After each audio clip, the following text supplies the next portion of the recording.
સ્થાનિક સ્વરાજ્યની ચૂંટણીઓને લઈને બનાસકાંઠા જિલ્લામાં રાજકીય માહોલ ગરમાયો છે। ભાજપ હોય કે કોંગ્રેસ, બંને પક્ષો વચ્ચે ચૂંટણી જંગ જીતવા એડી ચોટીનું જોર લગાવવામાં આવી રહ્યું છે। આ વચ્ચે ભાજપે પોતાનો ચૂંટણી પ્રચાર વધુ તેજ બનાવ્યો છે। આજરોજ વડગામ ખાતે રાજ્યના નાયબ મુખ્યમંત્રી અને ગૃહમંત્રી હર્ષ સંઘવી ચૂંટણી પ્રચાર માટે પહોંચ્યા હતા। વડગામ જિલ્લા પંચાયત અને તાલુકા પંચાયતની બેઠકો માટે યોજાયેલી આ જંગી જાહેર સભામાં મોટી સંખ્યામાં લોકો ઉમટી પડ્યા હતા। એપીએમસી નજીક યોજાયેલી સભામાં હર્ષ સંઘવીએ મતદારોને સંબોધતા કોંગ્રેસ અને આમ આદમી પાર્ટી પર આકરા પ્રહારો કર્યા હતા।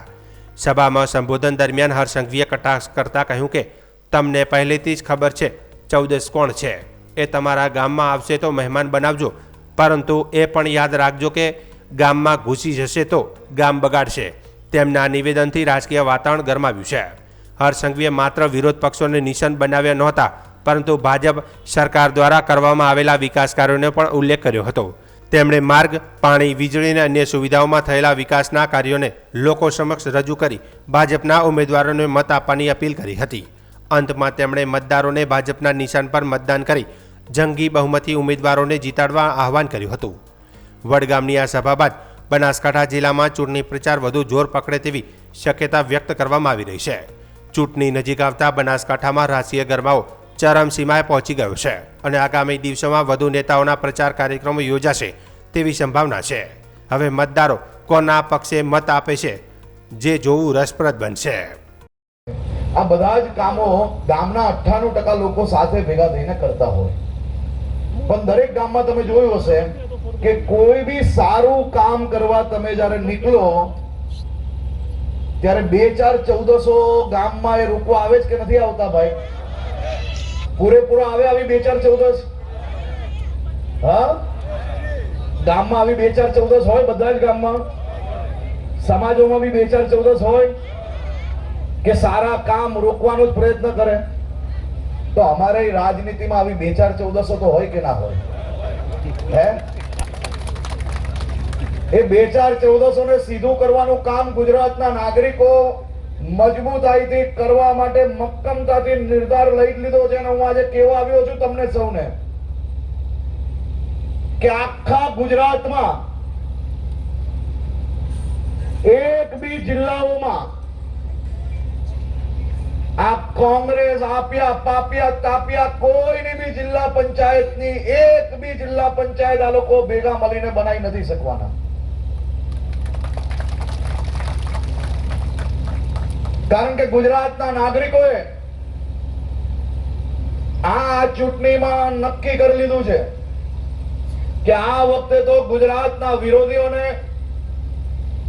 એકદમ ફાઇનલ હિસાબ કરી જ લેવાનો છે। અને એ ફાઇનલ હિસાબ કરવામાં આ વડગામના નાગરિકો, શું તમે ભારતીય જનતા પાર્ટીના આ વિકાસની સાથે કમલ ખીલાવવા માટે તૈયાર છો? પાક્કો?